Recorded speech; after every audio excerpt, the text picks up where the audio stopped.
Hi everybody, and welcome to the Ultimate Cued Speech class. I'm so glad that you could join us, and I'm grateful that you're here, and I'm excited that you are taking this journey with me and that I am on this journey with you, and I hope you find it as beneficial as I did. I do have a Google Doc, it's a slideshow, that I will share with you so that you can follow along with this class as it's going along.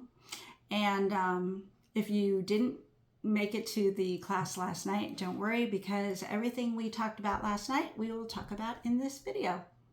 Now, we started last night with a tour of the human ear. So let me pull my camera down and let me show you the model of the human ear. Ta-da! The human ear can be divided up into three different sections. From this part, which we all see, know, and love, down the ear canal, to the eardrum, which fell out. It likes to fall out, but it fits here at the end of the canal. This is known as the outer ear. Now, the outer ear can contribute to hearing loss or deafness by being blocked, as in earwax or getting water in your ear, by being inflamed, like having an ear infection or some other infection going on in there, or maybe something's wrong with the eardrum and the eardrum isn't vibrating properly. When sound waves hit the eardrum is supposed to vibrate just like a normal drum head. And if for some reason that gets compromised, you're going to experience hearing loss. Now, if you have a hearing loss that deals with the eardrum or deals with the outer ear, we typically will try to clean it, deal with the infection, or you could try using a hearing aid. A hearing aid is a device that amplifies sound. It makes the sound stronger, okay, with the theory that a stronger signal will make it further down the hearing pathway. Okay, but the drawback to that is that it makes all sounds louder. So if you're in a crowded room, it's going to make all that background junk louder too, so it does not improve clarity and you can still have problems with speech perception. Okay, that's the outer ear. Now, behind the eardrum, we have three tiny little bones. They are the smallest bones in the body. They are known as the hammer, the anvil, and the stirrup. And as you can see, the stirrup looks like a little stirrup. It's so cute. Now, when the sound waves go through the eardrum and the eardrum vibrates, those vibrations are going to travel through those three tiny little bones. You can experience hearing loss in the middle ear if those bones are not vibrating properly. You could have fluid behind your ears, or the bones could be stuck together in some way. But if you have hearing loss in the middle ear, you can get a special type of hearing aid called a Baha. A Baha is a behind the ear hearing aid, and it's this really cool little device that buzzes, and you put it right up against the skull, the bone behind your ear, and it sends the vibration to your three little bones, your middle ear, through your skull instead of through the traditional pathway here. And I've tried one and it's cool. You can actually like stick it to your head and hear with it. It's so amazing. Traditional hearing aids can also be used, but this whole section here from middle and outer ear, if you have a hearing loss in here, it is called a conductive loss, because it is mechanical in nature. Something's just not vibrating properly. The sound is not making it through to the inner ear. Now here is the inner ear, which is really cool. So this awesome little piece here has two parts. This part here is actually your vestibular system. It helps you balance. This has nothing to do with hearing. Okay, so we're going to forget about that now and focus on this part here. So this snail shell piece is called your cochlea, and this is your auditory nerve. It's a nerve that carries signals straight to your brain. This is how sound gets up to your brain.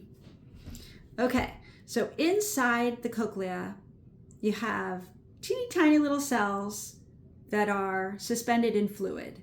And as the sound vibrations enter the fluid-filled chamber of the cochlea, those hair cells are going to sway, okay? And when they're stimulated, they send an electrical signal up the auditory nerve to your brain, and that's how we hear. Now, because the actual physical vibration of sound is being changed in here into an electrical signal, if you have a hearing loss or deafness from this part of the ear, it is called a sensorineural loss.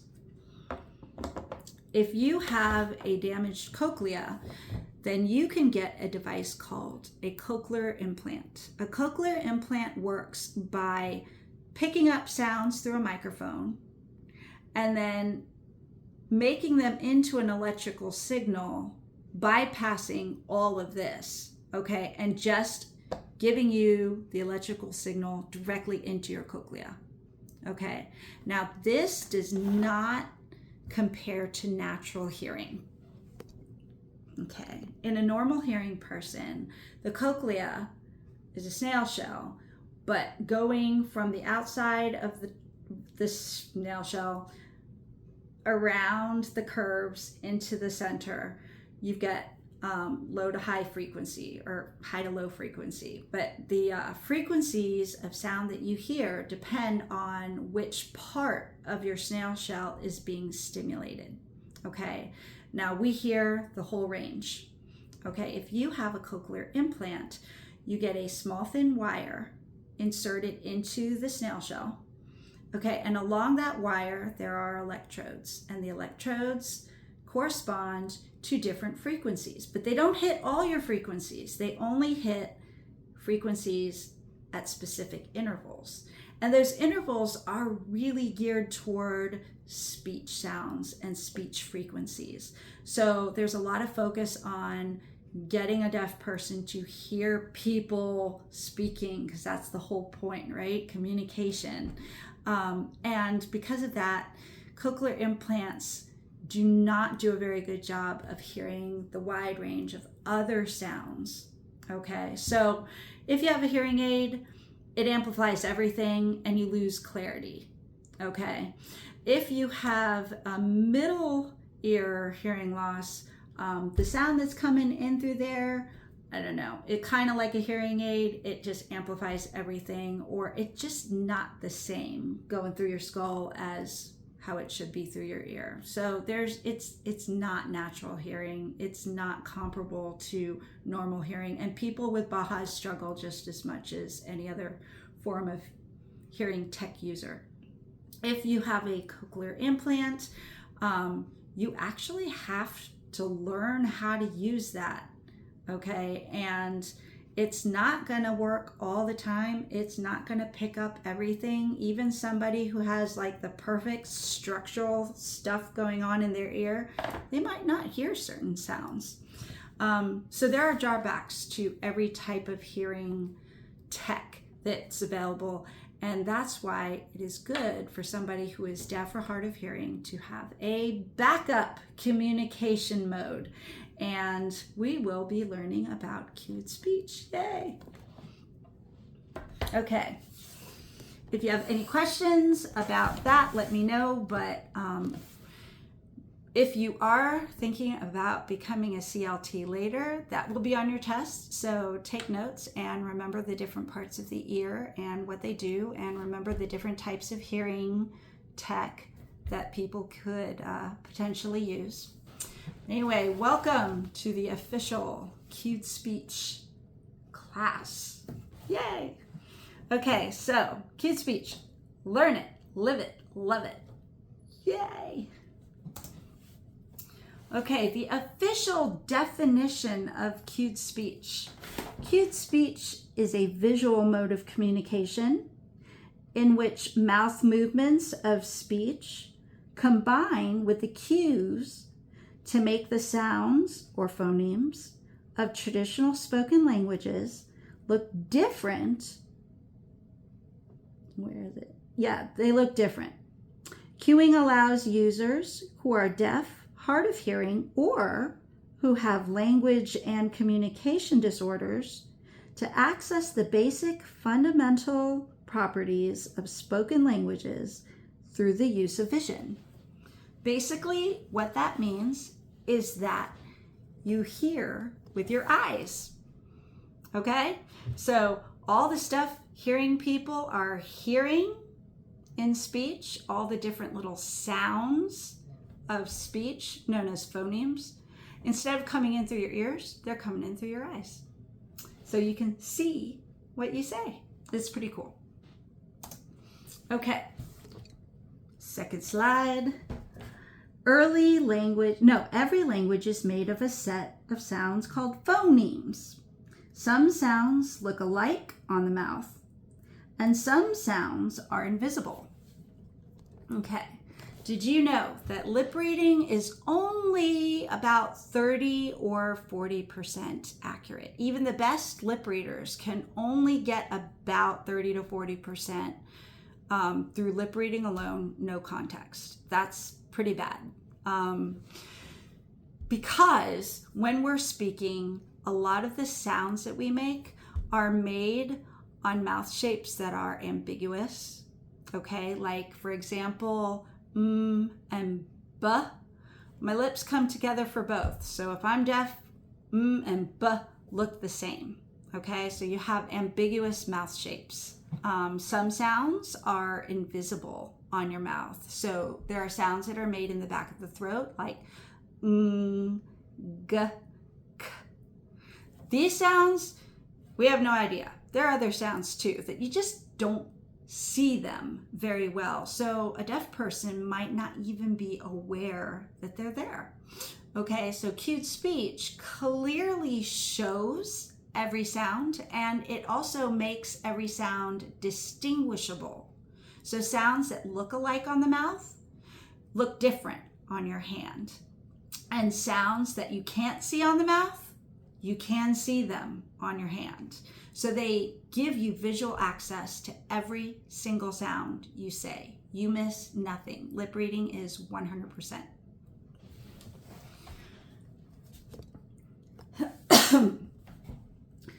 Cued speech is 8 hand shapes and placements. Make every phoneme of spoken language visual and clearly distinguishable from all the other sounds. No speech or listening is required. It is completely visual. There is a misconception in the deaf community that cued speech requires you to speak. This is not true. You do not have to speak. In fact, my daughter has been cueing for most of her life and she cannot speak. And CLTs, when they are cueing to their consumers, they're not speaking. The teacher is speaking. They're just cueing. Excuse me. So speech is not required. There's also a misconception that you have to hear. It will only work if you have some hearing. This is not true. You can have absolutely zero hearing. In fact, my daughter Wisty is one of the deafest people I know, and she does very well with cued speech. So no hearing or speech is required. It can be beneficial to people on the whole wide range of the hearing experience. Okay. Cued speech gives the deaf complete visual access to words, accents and dialects, rhythms and rhymes, onomatopoeia, which are words like moo and bang, and even gibberish like baby babble or Dr. Seuss. It is processed by the same part of the brain as spoken language. There was a study done on that. That is absolutely true. And it gives the deaf the phonemic awareness needed to decode written language and is the perfect complement to cochlear implants, improving auditory discrimination, speech comprehension, and intelligibility, and language development. Okay, basically what that means is anything you say, you can cue.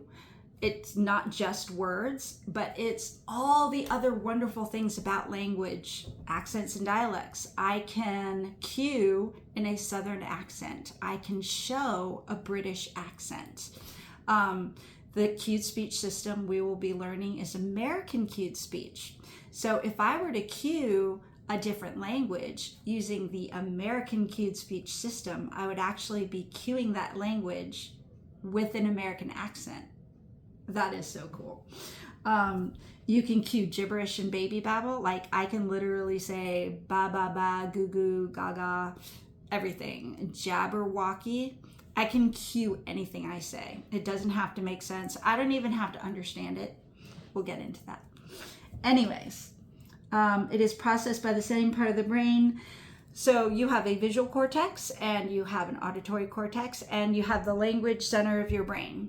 Okay, now there was a brain study that was done where they scanned people's brains who used sign language, and they scanned people's brains who used cued speech.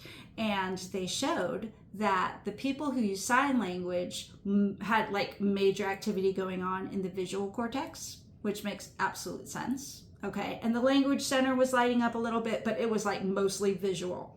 Okay.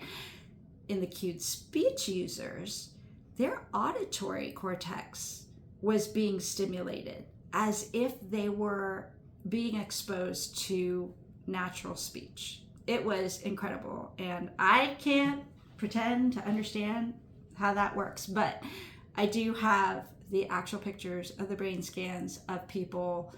The cuers are engaging the same parts of their brain for language comprehension as a hearing person would. That is so cool, right? Okay, anyways, it is a perfect complement to cochlear implants. It improves auditory discrimination, speech comprehension, and intelligibility. Like I said, if you are getting sound through a cochlear implant, you're not getting the full sound. You're gonna have to learn to discriminate like absolute radio noise into different sounds, and that's hard and that takes time. But if you had a visual backup feedback system, your brain would find it much easier to discriminate those sounds. So you're hearing a sound, you can't tell if it's an or an okay? Your brain has to learn to separate those sounds. If you had a visual cue to clearly show an versus an it makes your brain it makes it that much easier for your brain to make that distinction. Okay, so the cues help the brain to use cochlear implants better. Okay, better auditory discrimination. Speech perception and intelligibility. When you're in speech therapy and you're being asked to practice a sound, what if the target sound that you're given is not the sound that you're producing? How could you tell that to a deaf person? You can show it. You're like, give me an and my daughter says, boo. Okay, well, I can show her, you got it wrong. Okay, immediate feedback. I asked for this, you're giving me that, let's work on this. Okay, so it definitely helps with speech therapy. And language development. Okay, 90%, around 90% of deaf children are born into hearing families where spoken language is the natural language of the home. 90% of children are not being given a fluent language model from birth. Babies are hardwired to learn language, and if they are not given fluent language models, they're going to struggle with learning language for the rest of their lives. okay? It's going to be hard for them to pick up language. It's going to be hard for them to learn to read and write. It is so important that babies are given access to as much language as possible from as early on as possible. Okay, that being said, if most parents are hearing and speaking and they have a deaf kid, most of them don't know sign language, and they have to learn sign language as a second language. And that is not a fluent model of language that they're giving to their child. They're only ever one step ahead of what they're giving to their kid. So you start out simple and then you build on that, but the kid is not getting grammar and vocab and the whole bit all at once. They're getting like little breadcrumbs of language, and they can't build their knowledge on language based on that. Okay, so many deaf people grow up with some form of language deprivation, and that impacts them going on into adulthood. Okay, anyway, and it also affects literacy. Okay, deaf people have always historically struggled with literacy, and that is because in order to read, you have to know your sounds so you can associate sounds with letters. If letters don't make sounds, then every word is a sight word. You can't sound words out. Anyway, okay, we'll get into more of that later. Next slide. A modality versus a language. Okay, first of all, a modality and a language. A language is a set of words and rules that people agree on to have meaning. If I'm speaking something and you don't understand it, it doesn't count as language. Like, two people have to have a mutual understanding for it to be language. But anyway, language has vocabulary and language has rules, grammar, syntax, structure, all of that. Then there is a modality. A modality is a way of giving someone language. So for example, English is a language. Okay, English has grammar, syntax, vocabulary, the whole bit. How do we give English to another person? Well, English has 3 modalities. We can speak English, like I'm doing to you right now. We can write English. This is written English. And we can cue English, which is what this is. Okay? So a modality is just how we convey a language. It's not the language itself. Okay?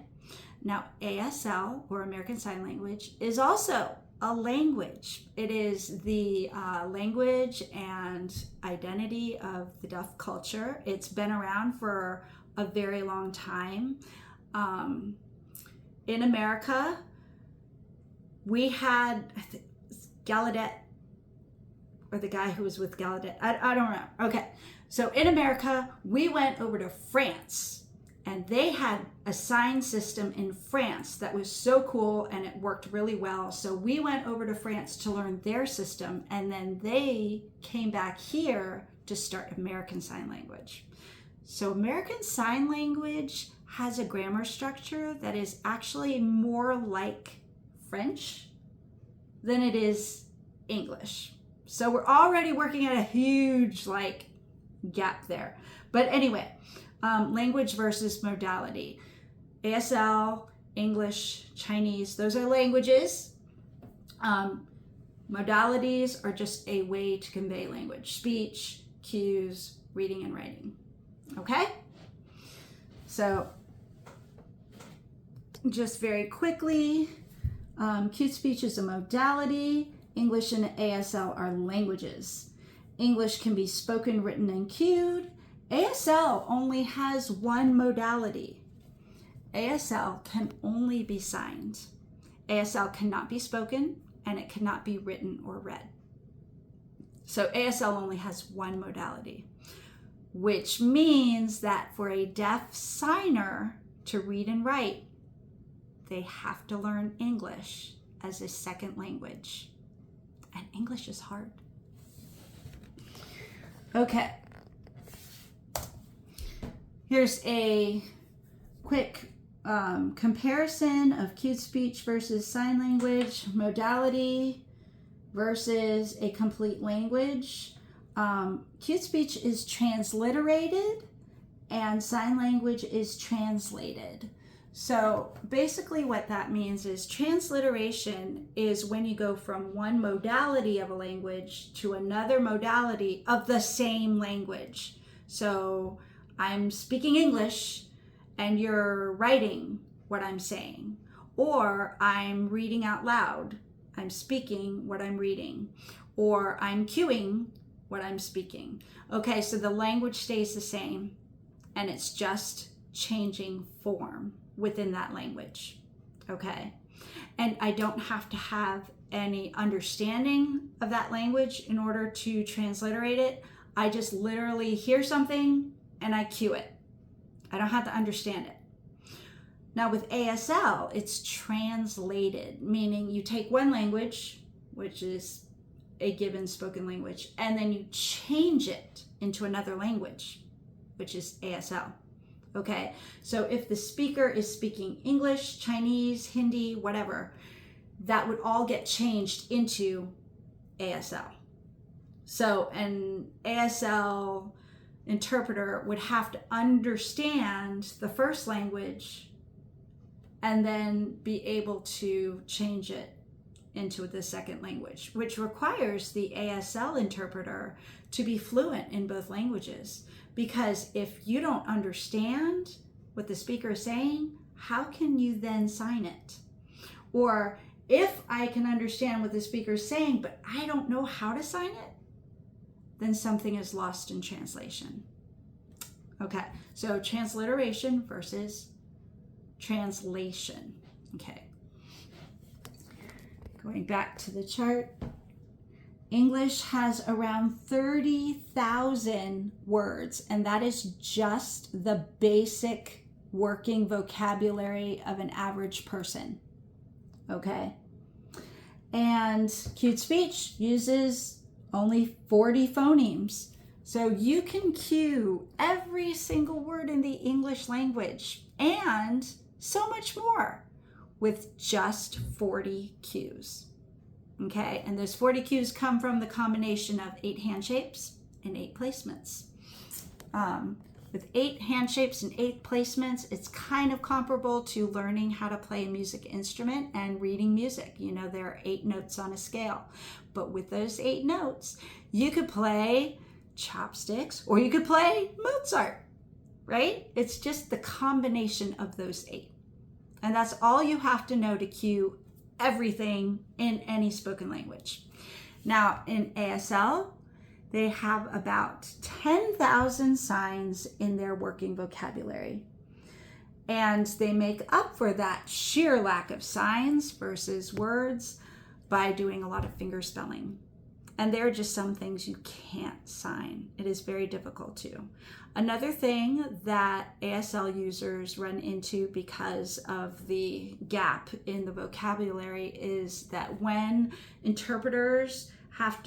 several interpreters have to work with a consumer, they have to agree on how they're going to sign for that person. Because if there is no sign for a particular word, let's say a kid is in science class and there is no sign for whatever the kid is learning that day. The sign language interpreters have to meet ahead of time and agree on how they're going to sign that class, that lesson, those words, so that not all the interpreters are just doing their own thing. That would confuse the kid, right? So with cute speech, the teacher says it, the cuer cues it, and the kid is getting exactly what the teacher says, okay? With sign language, there might not be a sign for a particular word, and then the interpreter has to come up with some way to give that idea to the consumer, the kid. And that way has to be consistent across the entire interpreter team So they have to meet ahead of time and figure that out. Anyway, I mean, that kind of happens in cute speech too with like environmental sounds, but that's another story. Natural language versus language deprivation. Okay, like I mentioned earlier, around 90% of deaf kids are born to hearing parents, and the natural language of the home is a spoken one. Okay. If the parents have to learn ASL as a second language, there's going to be a delay in giving that kid a solid language model. And so that leads to language deprivation in the deaf or hard of hearing kid. Even if you have a mild loss, you're missing certain sounds that are important, such as the letter S. The sound that the S makes is a very high-pitched sound, and it's frequently missed. But we based our whole concept of plurals on the letter S. If you can't hear the letter S, you don't know that we're saying one cat, two cats. You don't get the concept of the S plural. And then later, when you have to learn to read and you're seeing S's all over the place, whoa, that's a thing that you're going to have to learn. Okay? But if you grew up hearing the S, or you grew up being exposed to the S visually through cute speech, you know that S is there. And so when you see it later in print, it's not a big deal. Okay? So language deprivation and literacy skills are two very big issues that the deaf community deals with, and cute speech is a beautiful bridge to close that gap. Okay, moving right along. This is Dr. Oren Cornett. He is awesome. We love him. So Dr. Oren Cornett was the long-range planner at Gallaudet University in the 60s. And he had no prior experience with deaf people or sign language, had no idea what that all was about. But as he was working there and walking around campus and observing the people signing and leading their normal lives, he thought, it's the 60s. What do people do for fun? They're not going to movies. They're not listening to the radio. They're not going to concerts. They must read a lot. I mean, considering that they don't have this incidental language going on outside of them, like reading must be how they find out about the world. They must be great readers. And then he finds, and is shocked to find, that they actually are not. They actually stink at reading. Okay, the average reading level of a deaf adult is 4th to 6th grade. Now, of course, there are some adults who are just fine at reading and don't have a problem with that, but the average deaf adult does have a very low reading level, and they struggle with it. And it was my own personal experience too, having been in the program at Gallaudet when my daughter was little, that these deaf adults have very, very, very low literacy skills. My mom is an immigrant from Korea, and her English is very bad, and she's practically illiterate. Okay, she can't write. She can functionally read, but she can't write.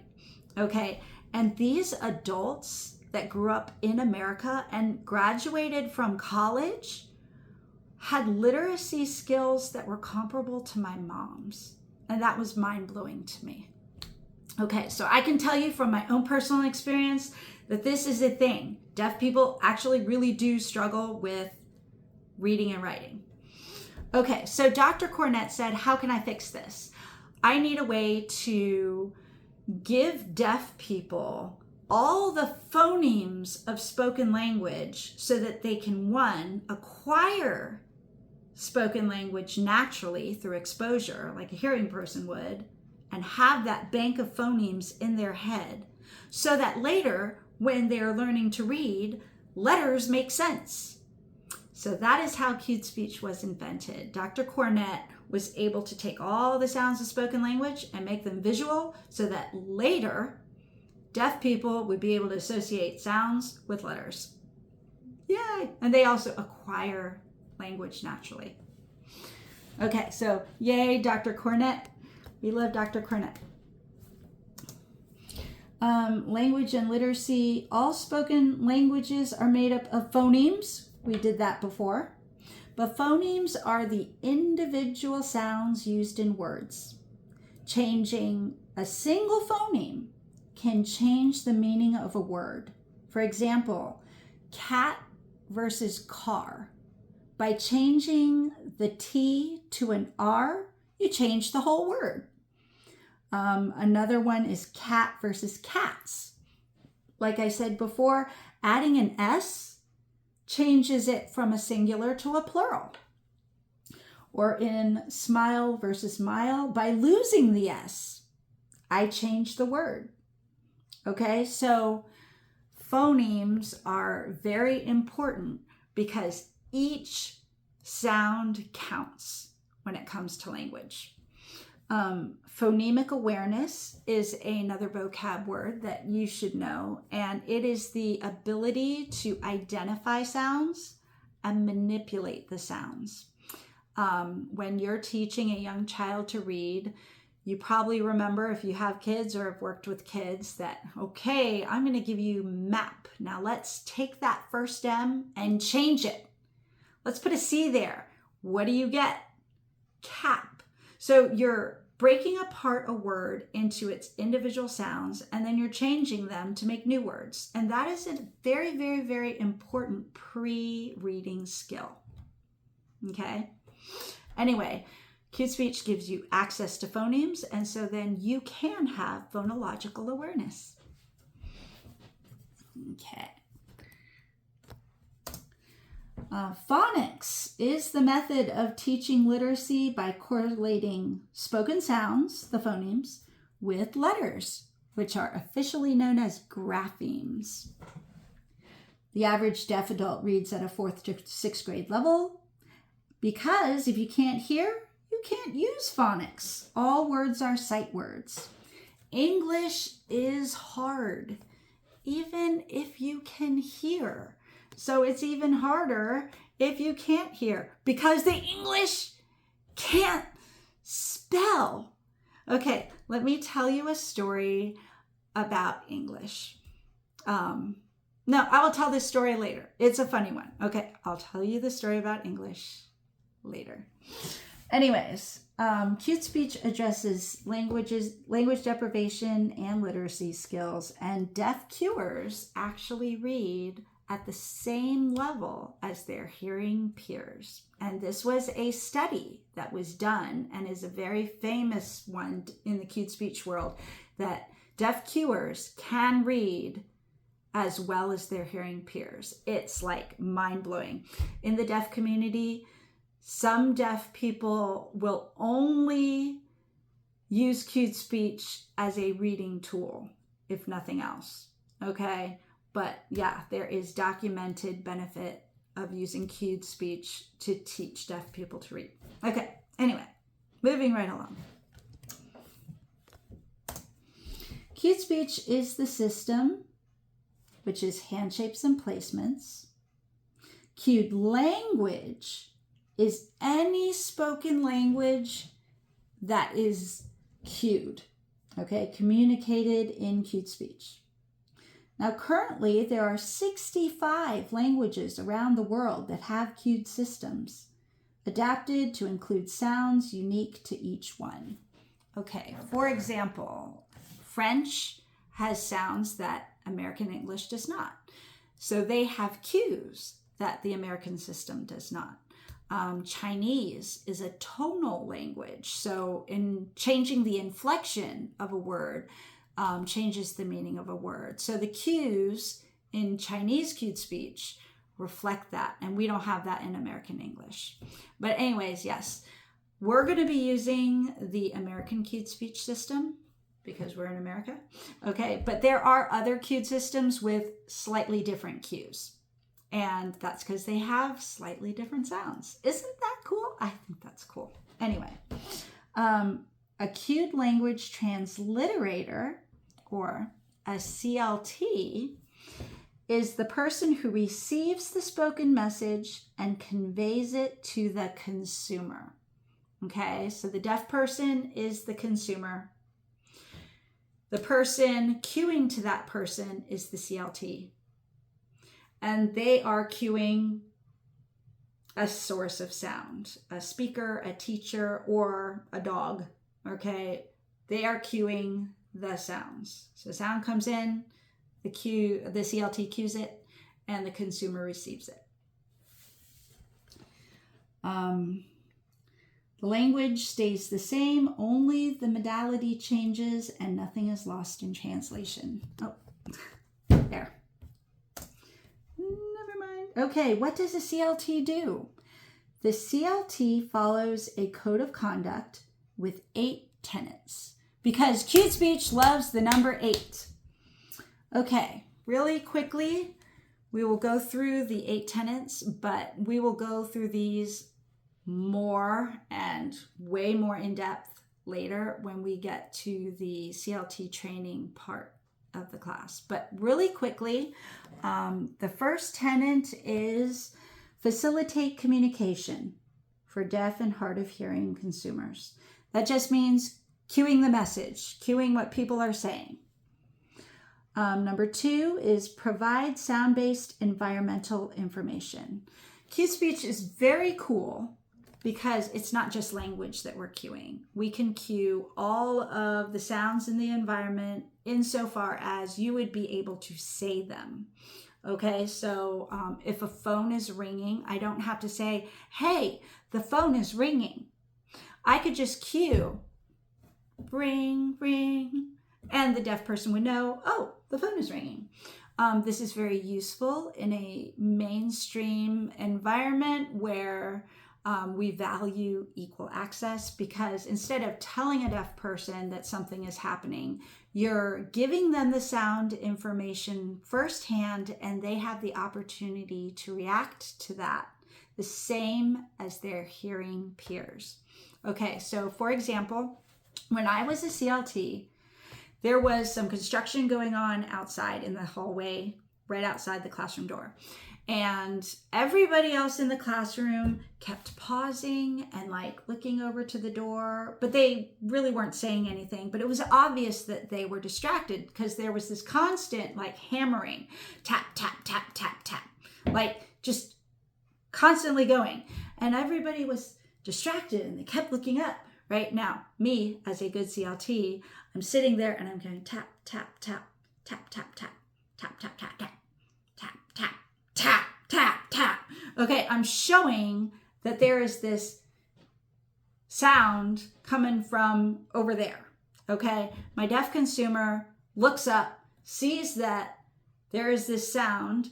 He doesn't know what the sound is. Nobody does because he's equal access. And he looks around him. He's like, how is everybody else reacting? And everybody else is distracted too. And my consumer, being the, alpha male that he was, he raises his hand and asks the teacher, hey, can I go outside and see what's going on? And the teacher says, oh, please do.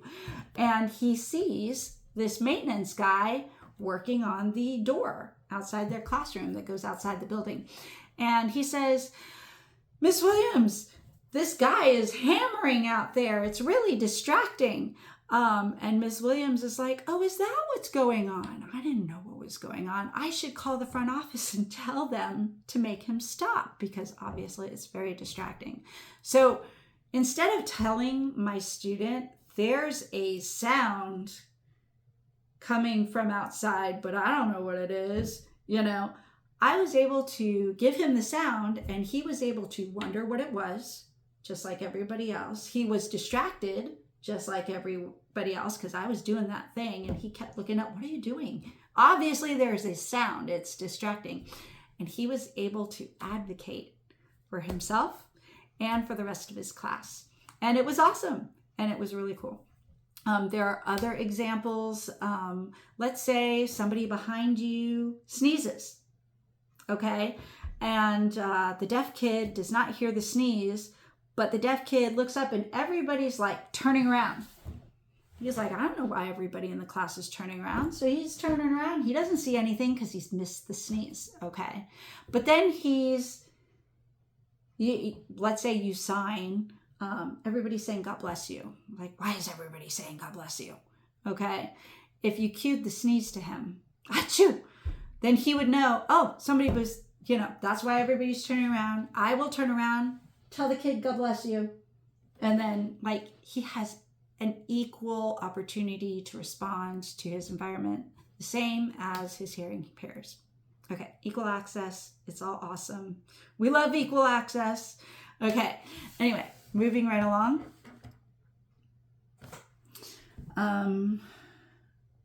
Number 3, provide appropriate client training to allow for proper CLT utilization. And number 4 is educate hearing customers or consumers about the CLT's role. Okay, so as a CLT, not everybody is going to know what you do or what you're supposed to do, and you have a very clearly defined role. There are things that you should be doing, and there are a lot of things that you should not be doing. Okay, and in order to make the environment flow freely, everybody has to be aware of everybody else's role. And that means that your consumer has to use you properly and not ask you to break role. And sometimes if you're working with a young child who doesn't know what you can and can't do, or if you're working with an adult who is new to cued speech and doesn't know what you can and can't do, it is your job to guide them in using you. So you can do this gently and just say, oh, I can't do that. Or look at me, I can do this for you. Or no, I can't do this for you. You have to ask your teacher. That's not my job. That's her job. Also, you have to educate the hearing people around you. Okay, a lot of people will make assumptions about what you can do. Teachers especially will think that you're some sort of teacher's aide and that you're actually working with the child to help learn the material. Nope. Okay. That is not your role. You are to facilitate communication only. And if the kid doesn't understand something, or if the kid missed something, they have to do the same thing that a hearing kid does and raise their hand and ask the teacher to repeat. Okay. That is not your job. Okay. So you have to educate the deaf consumer how to properly use you. You have to educate the hearing people around you because they don't know what you're doing, and they can make assumptions that are just kind of crazy. Like there was this one time I was in a classroom and the kids completely ignored me. And they started using some pretty bad language. As a CLT, I have to cue what's going on, even if I don't personally like it, right? So I'm cueing the bad language. And the poor little deaf kid is shocked. I'm like, oh my gosh, you shouldn't say stuff like that. And the hearing kids were shocked. They're like, why are you cueing what we're saying? I'm like, because that's my job. If a hearing person would hear it, then the deaf person should have equal access to it. And so, yeah, just in the normal everyday flow of things, you just kind of are given opportunities to make people aware of what you can and cannot do. Okay, we will go over all of these in more depth and have more hypothetical scenarios later, but it's fun. It's a lot of fun. Let's see. Demonstrate ongoing reverence for equal access. And that means all the different things that you can do other than cueing that help give the kid as mainstream an experience as you can possibly give them. And that relates to the next one, which is promote the progression of events as if a CLT were not needed. Basically, you're invisible. You should not be affecting the classroom experience in such a way that it would not be happening without you there. Like, take, for example, if you have a kid in a class and you go to visit them. The minute you walk into the room and everybody sees you, oh, so-and-so's mom is here, the dynamic of the classroom changes. Okay, and we don't want that. We want the classroom to behave as if you're not there. So you don't get to interact with the classroom. Okay, you don't get to talk to people. You don't get to pass out papers. You don't get to be left alone in the room with them if the teacher isn't there. Okay, we all pretend that you're not even there. You're just there to cue. You're not there to babysit or educate or any of that. Okay, and finally, follow the code and support ongoing education. Participate in things that keep your skill levels up. Okay, so those are the 8 tenets. You will have to have those memorized and have a good working knowledge of them for your test.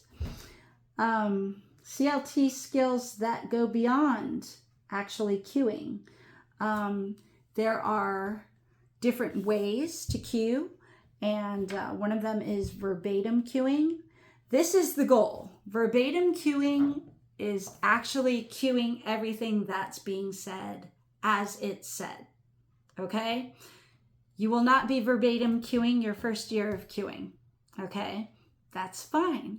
Okay? But that's the goal, verbatim cueing. Another skill is paraphrasing. There are some circumstances in which it is better for you to condense and simplify the message.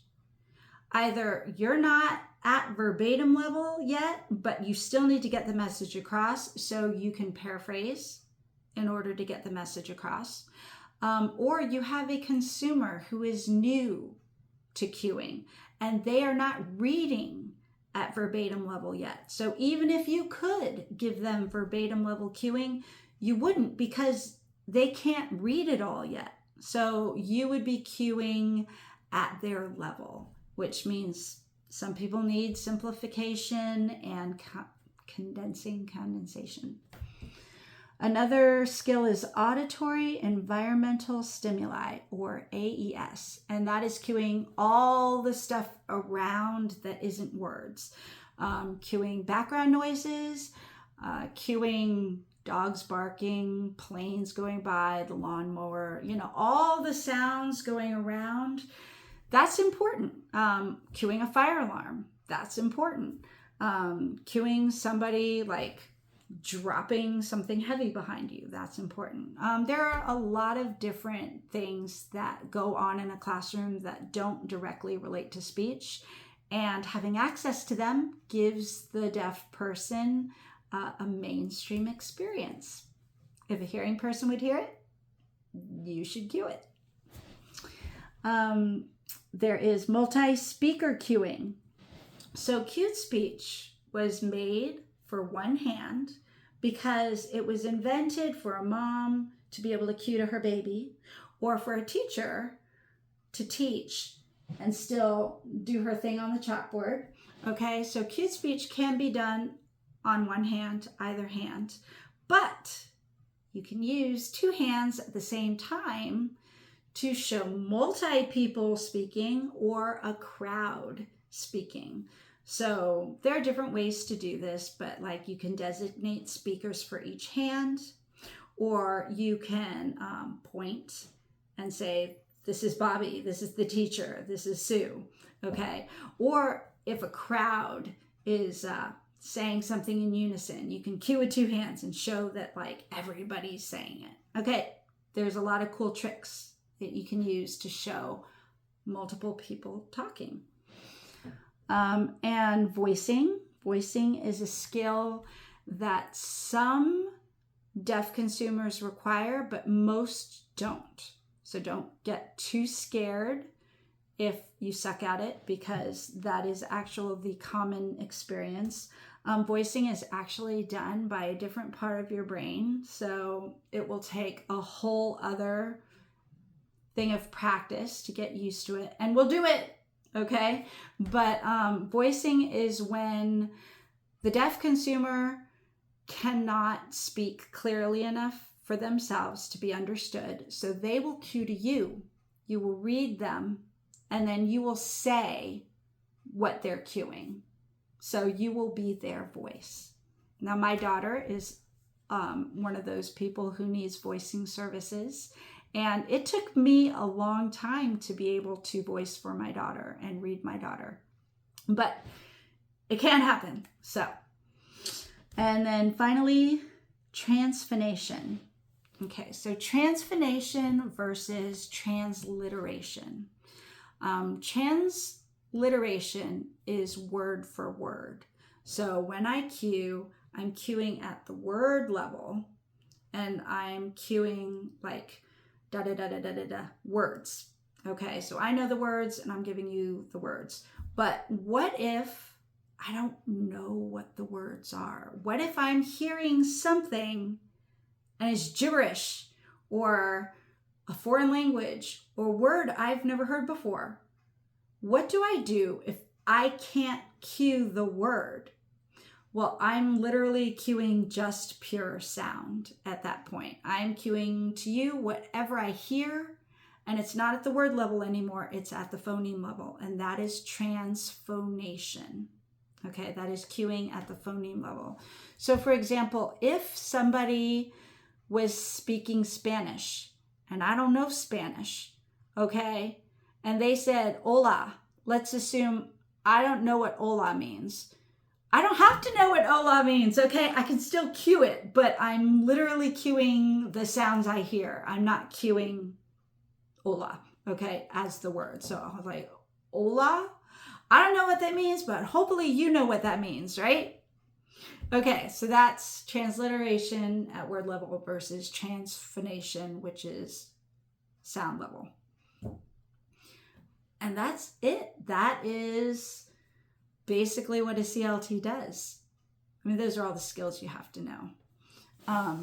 But you'll get plenty of practice. As I said, when you become a CLT, you first take an ethics test where you prove that you know how to cue and you know all the 8 tenets and you would know what to do in a given hypothetical situation. Okay. You're not actually tested on fluency for your first test. It's a knowledge test. And then once you work for a year and you gain fluency and experience, then you take your second test. And that is when they videotape you and they actually score you based on your cueing level. Okay. Anyway, so the ethics and the skills, that's here. Okay, I think this is the last one. Let me see. Yes, that is the last one. So this is my last slide of information. It's a fun one. Leaving the world of wistful hearing. Okay, generally we cue what we hear. Okay, to do that, you have to forget everything you know about spelling. Okay, some people will say a word in their heads based on how it's spelled. And they think, oh, well, I have to say this word this way because that's how it's spelled. That's backwards. We spell how we say a word. We don't say a word based on how we spell it.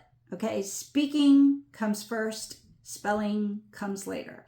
And for cute speech purposes, we're going to forget everything about spelling. Just forget it. Forget it all. The English language can't spell anything. And the French, from which we get all our weird words, they spell even worse. Okay? French can't spell either. You will, in the course of this class, second guess words that you have said your whole life, and that's okay. We listen and we don't judge. You will learn all the unspoken secrets of spoken language, aka linguistics. So cute speech is actually based on existing linguistic rules, which were invented hundreds of years ago by people we've never met. I didn't invent English. I just speak it. We're going to come across some pretty weird rules, but you know, that is what it is. We will learn the rules. It will make us better cuers, and you'll all be hobby linguists after this. So, hey, added bonus. Yay. Forget everything you know about spelling. Like, I cannot emphasize this enough. I will beat it into your brains. This is what spell check is for. And then finally, for fun, I have this line of Viking runes. They're just squiggly black lines on a page, right? Because that's how much we care about spelling. It's gibberish. Okay, so this is where we took our break. If you need to take a break now, you can pause this video and we will come back and actually start cueing. Yay!